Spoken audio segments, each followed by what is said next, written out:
нещо друго. Я вижте боливици, защото все пак...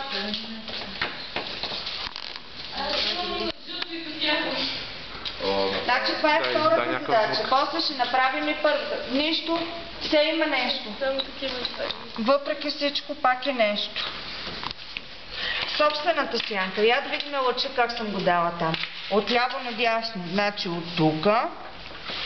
Този лъч, който е, той е безобежна точка. Значи лъча е успореден на картинната равнина. Значи както ви е картинната равнина тук, щом е успореден, значи успоредно на картинната равнина върви лъча на тук под някакъв градус. Затова неговата проекция е успоредна на Хикс. Иначе има такъв, когато не е успореден на картинната равнина, тогава има... Стига, моля ти се! Тогава е безобежна точка. Значи от тук започваме собствената сянка. Щом е отляво надясно, тук веднага с жълто ще направя. Ето ви е собствената сянка тук. На цилиндричната част, понеже той е полуцилиндър, който е успореден, т.е. основата му е на земята, строя лъча L1. От тук получавам границите на собствената сянка и това нещо вие в собствена сянка се явява. После ще видя как хвърля сянка. Въпросът ми е следния. Тази стена тук, тя е наклонена. Тя в сянка ли е или не? Значи има две неща. Или е в сянка, или не. В зависимост от това, лъча който. Ето ви го лъча. И двустенния ъгъл на самата наклонена стена. Ако наклонената стена е така, лъча включва по-остър ъгъл от двустенния ъгъл, излиза, че това ще бъде неосветено, вярно ли? Няма да достига лъча. Ако двустенния ъгъл е по-малък от лъча, който е, тогава това какво ще бъде? То ще бъде светло. Значи, и то зависи от хвърлената сянка. Ето сега, ако го взема този ръб, тук примерно ако е кръста тази права П, другата права, която е по тази стена, ако е кръста F, какви са условията за собствена сянка? Значи, ако лъча е по-остър, за да бъде осветено, ако отвънка е сянката на П върху ню, а тук сянката не е върху ню, излиза, че това е в собствена сянка.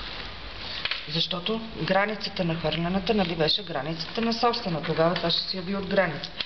Ако обратно, ако имате ето правата F, ето е правата P, ако обратно тук е P върху мю, а тук е върху мю, това означава, че тук е светло. Разбирате ли? То зависи от границата. Ако това е отвънка, значи е в собствена сянка. И сега ще го определим върху земята.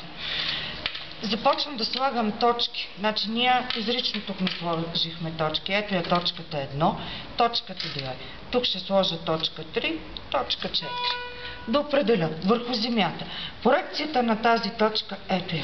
Когато чертаете тези задачи, задължително не трябва да пропускате тези линии. Много тънко ги влачите, защото те ви показват проекциите на точките и ще може по този начин да проследите цялата сянка. А сега ще определя хвърлената сянка. Построявам успоредно на лъча L1 и от тук строя лъча L' под 45 градуса. Слагам го така триъгълника и откривам. Значи тук е сянката на точката, която е 1 върху мил. Този ръб, който го виждате, той е V права. Понеже при такова успоредно осветление, пак ще успоредна на него сянката, то пак ще върви по V права. Значи, както съм открила сянката на точката 1, свързвам с V. За точката 2, ето е нейната проекция върху земята. Или строя лъча L1, или лъча L'. То е едно и също. Тя ще се получи една и съща точка. Примерно, аз решавам, че ще построя лъча, който е L'. Да засека дължината на отсечката, която е хвърлена сянка. Ето е точката 2 върху мю.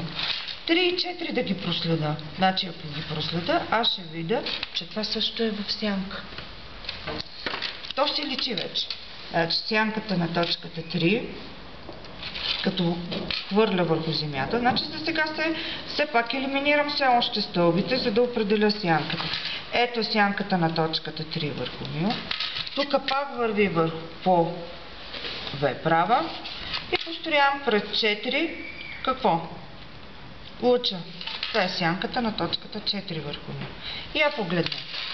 Тази е отвън, както казахме. Значи излиза, че това е в собствена сянка. Щом излиза, че е в собствена сянка, И сега да проследа, понеже лъча ми идва от тук на тук, да проследа цялата собствена сянка. Така, започвам. Тук идвам, тук идвам, тук идвам, тук идвам. Не е достатъчно. Задната стена каква е? Тя е в сянка, задната стена. Ето е. Значи това нещо аз трябва да го проследя как върви. Това нещо. Тук е в сянка. И кое идва в сянка? И идва тук отзад, защото задната стена. Винаги се получава така, като видите един обект, когато е призма, примерно, и идва светлинния лъч, може да освети, ако е директно срещу стената, да освети само една стена. И най-много две стени. Повече от две стени не може. Не е ли така? Значи излиза, че тук това трябваше да е в светло, но то е закрито. Няма да стане. Започвам с хвърлянето на сянката. Започвам от цилиндричната част и да проследя на тук как ще се кача върху стълбите. Защото имате първо. Следваща точка, която слагам, това е 5. Ето е нейната проекция. Сянката върви точно по лъча L1 образователната. Значи идвам на тук, хвърлям сянка. Ето е точката 5 върху него. Първо ще направя върху земята, ще пречупа и ще почна да се качвам тук върху стената. И да видя. Значи, тук хвърлената сянка. Ето е на тази образователна. Следваща точка, която ще взема, я да видя точката 3. Нищо, че тя е тук. Аз си намерих сянката. Значи една междинна точка и ще намеря точката на пречупване, за да видя дъгата. Защото това е парченце от дъга. Да видим дали е на тук. То е ясно, че е на тук, но трябва да се намери. По 3 точки задължително. Следващата точка по избор. Фащаме примерно ето тази точка. Следващата слагам я 6 точка. От тук пак пускам лъча L'. Дали ще е вътре или не знам, но ще ми помогне да определя точката от границите на... Дето ще се качи. Значи това е точката, ето е 6 върху ми. Това нещо в момента ми показва, че е на тук тръгва, тук плътно, а на тук, ето го, парченцето и се получава точка на пречупване. Хоп, тази точка на пречупване. Не задължително аз я направих с червен. Тази точка ще отбележа само, че с буква, за да точките на пречупване с буква. Примерно това е точката е върху мю и върху тялото, защото започва да се качва по тялото. Връщам я по метода на обратния лъч и какво установявам, разсъждавайки. Значи като я върна, ето я точката, ето така, това е точката F. Излиза, че от 5 до F хвърля до земята, върху земята. Следващото ще почне да се качва къде? По тялото. И решавам да измисля следното нещо. Първо да видя какво става на второ ниво. Защото тук по стената ще ми е по-трудно. Значи винаги се прави на първото ниво, както на земята, после на успоредната равнина. Винаги след това се работи по повърхнината, както се правеше при задачите при метода на обратния лъч. Значи това парченце трябва да го проследя. И започвам на ниво, второ ниво. Проекцията на точката 3 върху стъпалото, ето и е тук. Значи от тук като построя лъча L1, ето го лъча L1, ето е точката 3 върху стъпало. Идеално. Да взема и точката F. А сега как ще се проектира на това ниво? Да ви кажа, трябва да направите тук елипс.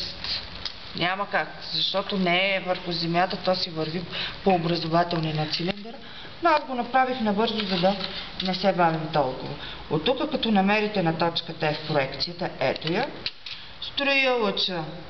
Знам, че тя е долу точка. Ето я F стъпало. Защо го правя това? Значи позволявам ви, тук вече много идва, да оформите самата дъга. Ето. Получавам друга точка. Значи ето тук я оформям вече на стъпало. Следваща точка на пречупване. Това е слагам L на стъпалото. Връщам я точката по обратния лъч. Ето е точката. Пак я връщам. Излиза, че от точката L до 3, въпреки че не сложих междинна точка, това е парченцето, което е на второто стъпало.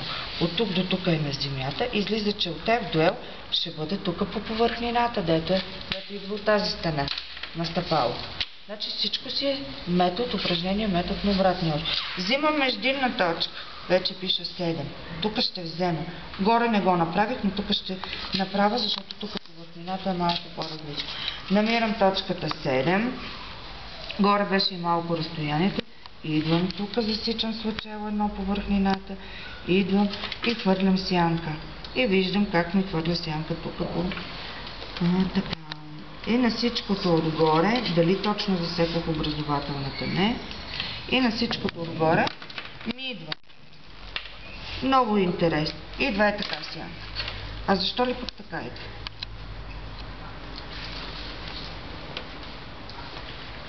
Точно съм го чертала. Защо така идва? Ето е точката 7. Лъча тук идва. Ето. Даже по-натука даже точката. Идва така, защото стената, значи обикновено тук, да не доказваме там теореми и всякакви такива неща, обикновено знаете, когато имате две изпъкни литела. Когато имате две изпъкни литела и едното да хвърлят сянка върху другото, то тогава кривата строго определено се вижда, че примерно е изпъкнала в едната посока. Както и двете са вдлъбнати примерно и се хвърля сянка, то пак кривата е строго определено, нали, пак много добре се личи. Докато примерно ако едното е изпъкнало, а другото е вдлъбнато тяло, значи от едното е изрязано цилиндър, от другото имате цилиндрична част, независимо дали едното върху другото хвърля сянка, то винаги почти се изправя сянката. Значи сянката почти се изправя, защото едното от другото се компенсира. Така, от тук продължавам натам. Ясно е, че тази точка 8 ще хвърля сянка в себе си. Вярно ли? Но 3,8, какво е това? Върви към обежната точка В. Значи от 3 свързвам с обежната точка В. Получавам точка на пречупване, която вече няма да отбелязвам и направо свързвам с точката 8. Идеално аз до тук го направих. Ама знаете ли каква грешка направих? Значи в един момент ние не се съобразихме, че сянката отива и нагоре. Нали така от 3? Значи аз го свързах на тук да го видим, но след това ще видим какво ще попълним вече като наистина граница на хвърляне. 3,1. Няма да вече върху земята съм го направила. Да видя точката 1, къде хвърля сянка върху първо ниво стъпало. Върху първо ниво стъпало, ето е проекцията на точката. Значи от тук, елиминирайки за сега задната, пак по същия начин. Едно първо стъпало. Значи то идва сянката на къде? На тук. Сега ще го направя вече с червено. Хубаво ще го направя. Значи границата после или с зелено. Хайде да бъде с зелено. Червено да се личат хубаво точките. Значи излиза и идва така. Да видим 1 и 2 на горното ниво. Пак ще се изпитра. Това е на горното ниво проекцията на точката. 1 тук на точката 2. Както долу съм си построила лъча L', тук строя вече на второто стъпало. Ето, точката 1, второ стъпало. Чак тук ли дойде точката? Трябваше малко по-вътре да е. Значи, за да го направя това нещо и точката 2. Хубаво, значи точката 1 ми дойде от тази страна. Как ли ще е по наклонената стена? Много ми е интересно.